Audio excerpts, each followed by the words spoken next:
Welcome to this presentation by Wiseowl Research. We are going to be using complex numbers, which is basically imaginary numbers. This is pretty much as simple as it's going to get, because all we need to do is find the product of 3 plus 2i and 5 plus I. We are going to need to use this rule which says that I squared is equal to minus 1. So these are interchangeable, and you'll see how that happens in this example. We have these, and all we basically need to do is multiply them out as you normally would. So we start off with 3 multiplied by 5, 15, 3 multiplied by I, which gives us 3i, and then we move to the 2i,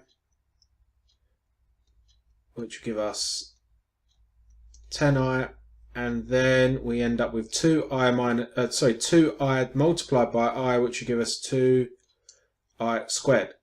The next thing that we are going to need to do is collect like terms to simplify this down. Only one constant, so that stays the same. There's two terms here with just an I in it, so a constant and an I, so we collect like terms.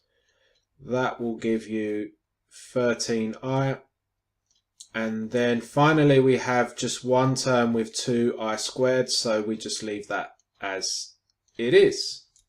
We haven't quite arrived at our answer yet because of this rule here. We have 2i squared, so we can simplify this even more. 2i squared is the equivalent of 2 multiplied by minus 1, and that will be our next step. So everything stays the same because at the moment we're only really interested in that final term. So because I squared is equal to minus 1, effectively what we're doing is we're multiplying 2 by minus 1. And of course, that will give us the same thing all the way through. It will just change the sign with the minus 2. Now, all that's left is, again, we're just going to collect like terms. There's two constants now, so we combine them. 15 minus 2 is 13. And then there's only one imaginary or complex number, 13 plus 13i. We don't want to simplify that anymore because we can't. And that is the answer. Really simple stuff. As long as you know the rule and basic multiplying out brackets and simplifying terms, this is a piece of cake. Don't forget to subscribe because we will be doing a lot more videos like this and a lot more advanced using imaginary numbers.